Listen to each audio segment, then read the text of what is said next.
Welcome to Confessions of a Parent Coach. I'm Coach, a mother of four, and potty talker, Ann Kaplan. This is the podcast where I confess something from my own parenting and coaching life, teach a lesson around it, and answer your questions. Even we parenting experts are far from perfect, and the real magic happens when we get down with all that imperfection. We get into the gritty side of parenting here, so earbud up and dive in. Hello, everybody out there, all you listeners out there. Welcome into another episode of Confessions of a Parent Coach. I am really excited to be with you again this week and talk about dads. And I have two confessions for you today. So, I have been looking into talking more about dads recently. And usually when I have like a topic that I want to share with people, I've already spoken about it a little bit and stuff like that. So I kind of go back and like look at my back catalog, look at my old blog posts, my old Facebook lives, my YouTube channel, any emails that I've sent out, and just see like, what have I already said about this topic? Let me make sure I don't forget anything or whatever. And so when I decided to do today's podcast and a couple of the emails that are going out, right now about dad stuff, I did that. I went back and looked, and I was so ashamed to realize zero times have I written a blog post or sent out an email or recorded a video about fatherhood. What the hell? So that is my first confession for you. It's just like, oh my goodness, what is going on with me? And that what makes that confession even more shameful is that, and this may surprise you, my second confession for you here today, at least 2/3 of my coaching time, I am spending it supporting dads. At least 2/3 of my hours of my week where I am coaching clients, it is spent coaching dads. So dads are a huge part of my business. Here I am running this business in which a large part of it is built on supporting fathers. And I don't talk about fathers. I haven't talked about them in the past. Like, this all has to change. So that's the buck stops here. We are changing that today. And to be honest, the reason why I spend so much more time, hours wise, we really break it down, working with dads than I do with moms is because I run a mom's group. So because I haven't been running a group for dads, when I work with dads, I work with them one-on-one, which obviously takes a lot more time and all of that stuff. Whereas most of the time when I'm working with moms, I'm working with them in my group program. So once again, this is all changing. You are watching and witnessing a big sort of like tide change here in my business. Because I am now trying to get a lot more in alignment between like what I'm actually spending my time doing and what I'm talking about with you guys. So today we are going to talk about dads, and specifically, if you saw the name of today's episodes, we're going to talk about all the dumping on dads that happens, and if we hopefully can stop dumping on dads. Okay. So before I go any further, I kind of want to talk about a few little elephants in the room that I think actually are one of the bigger reasons why I haven't spoken too much about dads in the past. So the first is like, obviously I am not a dad. So it always feels a little bit different to talk about the experience of somebody that you are not. And I'm going to be talking today about the experience of fatherhood, despite the fact that I have never experienced fatherhood. And that always feels a little presumptuous to me. And I think that's one of those like little elephant in the room kind of feelings that I've had about, talking about fatherhood in the past. The other thing is, I find it very problematic to talk about either fatherhood or motherhood, because when we start compartmentalizing parenting into these buckets, we are necessarily excluding or leaving uncategorized a lot of parents out there. So I just really want to speak to the fact that not everybody identifies as either a mother or a father. Not everyone who identifies as a mother or a father is also either a male or a female, or, so there, that is problematic. But then also families obviously come in so many shapes and sizes. There's single parents, there are kids being raised by grandparents or aunts and uncles and all of those things. And in my line of work, every single one of those situations is still a parenting situation, despite the fact that the caretaker in that situation may or may not self-identify as a mom or a dad. So it's tricky. It's really tricky to talk about motherhood and to talk about fatherhood without acknowledging the fact that we're sort of putting labels, and there's just a little bit of a lack in our language that really makes it so that we're not 100% getting at what we want to be getting at.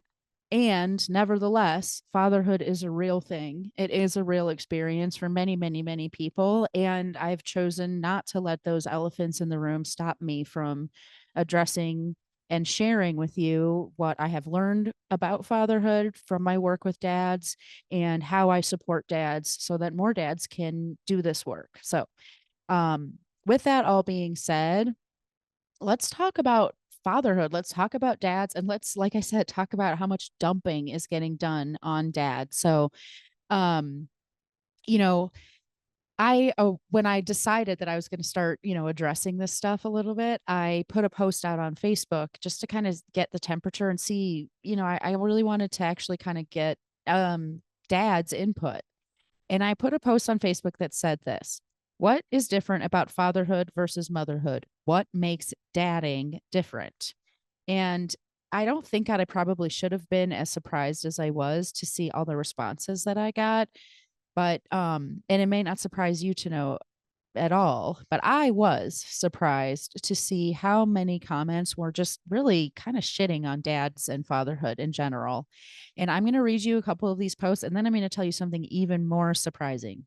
So here are a couple of comments that I got on my post. Moms carry the mental load, dads just do the thing that is now. Fathers get a lot of credit for exceeding relatively low expectations. There are a lot more moms out there worrying about falling short than fathers.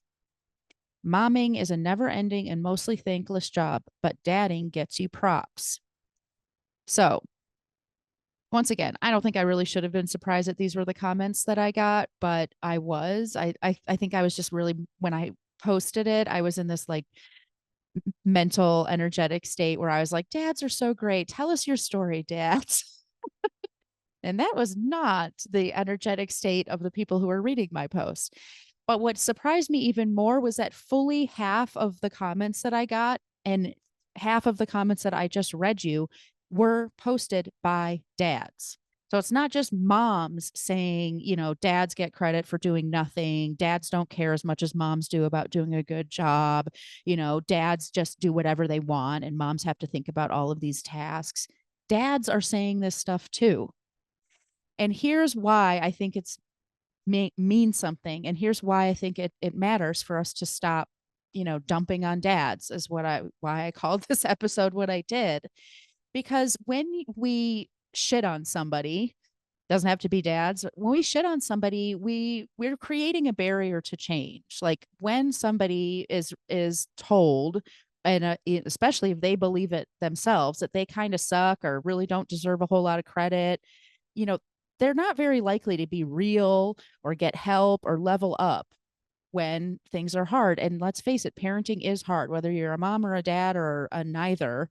Parenting is hard. And if you even yourself believe that, you really don't even have the right to feel like it's hard, let alone, get help and all of that stuff, why would you ever reach out or be vulnerable? What it happens instead when we shit on people is that they shut down. And a shut down person is just simply not going to be honest, vulnerable, ask for what they need, or learn new skills or change. What I see happen anyways, and I see this in so many families, is one parent getting the message that they're really not doing that great of a job, and the other parent feeling like they have to take on the lion's share of the work. And when that person who feels like they're not doing that great of a job is told over and over and over again that they're not doing that great of a job, they either just double down on the things that they're doing that aren't really effective, and they might get defensive about it and all of that stuff, like, when someone attacks you, you protect yourself, you get defensive, and you're not really open to considering changing or learning something new. or they wind up withdrawing. And then that disparity gets worse and worse and worse. So these comments that everybody's talking about in these posts, we're exposing a disparity, which is very real. And by exposing the disparity in this way where we are, kind of degrading and dismissing fatherhood, that complaining itself winds up perpetuating the thing that we're complaining about. We are only widening that gap because we're just going to get more of the same. So instead, let's not do that. So there's one dad who commented on my post, and I just thought what he said was amazing and one of the more positive comments. And what he basically said was, while it might be that there is this disparity, that there are lower expectations for a father, or that dads, don't necessarily have quite as much societal pressure to parent in a certain way, his comment was, it's up to us, it's up to dads, it's up to men to exceed those low expectations and raise the bar for themselves and others. Totally, exactly. And I want to tell you, like, despite all of these negative comments that my post got, this is not my experience of fathers at all. And I'm telling you, I have been working with dads for over a decade. And like I said, most of my coaching hours right now, currently in my business, are spent coaching dads. I don't see dads getting a ton of credit when they're not doing very well. In fact, the dads I work with are very concerned with the fact that not only are they not getting credit, but that they're getting feedback that they're not doing a good job. I also can tell you that I work with every single dad I work with actually cares deeply about being a good mom and not, or sorry, about being a good dad and not falling short. This idea that there's all these moms out there worrying about falling short, but not dads. Like, I'm sorry, but that's really not my experience.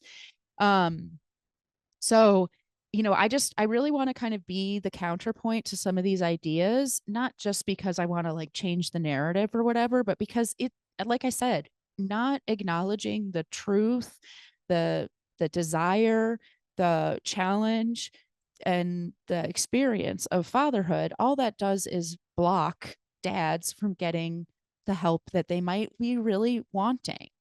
So, this kind of brings me to why I'm talking about this now versus any other time. I have been running a group for dads since October as a pilot program, and it has been just this really fabulous experience. The men who are in this group are incredible. And I really wanted to just kind of test out, like, would this work? So what I did was I sent out invitations just to men that I'd already worked with, saying, would you like to participate in this pilot program and give me feedback and all this stuff? So we got to work together. I have to say, it's like the highlight of my week, logging into those calls and just seeing all the dads in there, and they're cheering each other on. And we're talking about things and being real. And it's just, no BS experience, which, if you know me, I love that stuff. It's been amazing. And something that I've learned from my dads, from the dads in this group, but also the dads that I've been working with for years and years and years, not in the group, what I have learned so over and over and over again, so frequently from them, is how isolating sometimes fatherhood can be, and how deeply fathers desire to have great parent child relationships, to learn skills, all of these things. And what I also have learned is that it's hard for dads to find a space where they belong. As a mom, I can go on Facebook right now and literally just put the word mom in the search field, and 100 different local groups and national groups will come up as options for me to join and get tons of support. And being able to go to, Denver Mommies or Highlands Moms or Colorado Moms or whatever group I'm in, and say, here's what I'm struggling with, and have within 10 minutes, 5 people comment on my post and say, you're not alone, or no wonder you're feeling that way, or I had a similar problem too. It means a lot. It means a lot. And spaces like that are not quite as common for dads. They really aren't. Also, if you look at parenting support out there, like for example, if you decide to take a parenting class, if you decided to read a parenting book, especially one that was written maybe more than 5 or 10 years ago, that stuff is so mom centric. You easily, as a dad, could be the only dude in your entire parenting class. You easily, when you're reading these books, could feel like they're not really talking to you at all because they're not. We, as parenting professionals, also are part of the problem because we are making assumptions about the people who are listening to us or by the people who are interested in what we have to say. And as we continue to do that, we continue to perpetuate that disparity, that division. And just like this dad was saying, it's on us to raise the bar for ourselves. Like, I think it's on all of us as a society. And I think that is happening as parenting professionals to raise the bar and acknowledge what's really already true. We're not creating something new here. We're acknowledging what already exists, which is a whole world of fathers who really care deeply about doing fatherhood right. That's already here. We're not creating that by raising the bar necessarily. We're just honoring what's already there and making it possible for it not to just be something that dads want, but that it's totally doable for them to create and manifest for themselves and their families. So I started this group in October. It was fabulous. It is fabulous. And I've decided to take it from the pilot phase to the beta testing phase, which means that I'm opening it up for anybody to enroll in. You don't have to just be a former client of mine. You can be a former client of mine, but I'm going to be running this beta test through January all the way through April. So 4 months. And what's really, really cool is that if the beta test is as successful as I hope it will be, this program, this group will become evergreen, meaning it will continue for the lifetime of my business, just the way that my mom's group does. And once you have joined the group, you never have to pay to be in it again. You're just in it forever. So what's really, really cool is right now, because it's the beta time, you get to join at a much lower price point. And if the beta test is successful and I make this an evergreen lifetime program, you're automatically into the lifetime group. You don't ever have to pay again. You don't have to re-up or anything like that. So I think the group is fabulous. I'm madly in love with the guys that are in there. They're just, I mean, cracking me up every day. We're having so much fun working together. And I'm so like almost brings tears to my eyes to think about the transformation that is happening in their families because of the work that they're doing and the way that they're showing up in their relationships with their kids. Ugh, dads are just so awesome. And so, if you're interested in doing this, I highly suggest that you check it out. You can learn more about it by going to this really easy bit.ly link. It's bit.ly/dad coaching. And you're going to see pricing on there that's actually like the sort of lifetime program pricing that I'm hoping to use eventually. But right now for the beta testing, it is possible for you to join in the month of January at a much lower price point. So use the promo code founder when you enroll and you'll get a really, really great founder pricing plus that ability to stick with the program forever if it keeps going. Um, and of course, when you go to that website, you'll also see a link to set up a call with me because you might have questions. You might want to feel me out a little bit and just check it out and see if you're a good fit. That totally makes sense. So feel free to, before you pull the trigger on something like this, set up that call and meet with me and let's get to know each other and share what's going on in your family and what you hope to accomplish in the group. And I'll help you decide if that's the right fit for you. But suffice it to say, I have hope that my love for this group and my love for working with dads is coming across the airwaves to you and you're feeling that energy and really just think this week. If you are a dad, think about like how you actually think about yourself as a dad. If you're not a dad, think about how you perceive fatherhood and any fathers who are in your life, possibly your co-parent or whatever, and really just kind of take this biggest message I want to take from today, besides like, oh my gosh, if you're a dad, join my group because it's going to be amazing, or it already is amazing. In addition to that, this idea that we need to really celebrate and honor fatherhood, and that's the way we're going to close that gap. I hope you have a fabulous week. I can't wait to talk to you again soon. Bye, everybody. The episode is over, but there's more waiting for you. You can grab my free workbook, Getting Kids to Listen the First Time, that walks you through the fundamental principles I teach all of my clients and applies them to this very universal parenting challenge. So if you're sick of repeating yourself all day long or just want to learn more about my style, you'll definitely want to go to bit.ly/kidswholisten. And if you're ready to work with me, let's meet. Set up a free call at bit.ly/Kaplan call, and let's create an action plan that gets you exactly where you want to go. And of course, links to all this goodness are in the show notes. Thanks for joining, and I'll see you next time.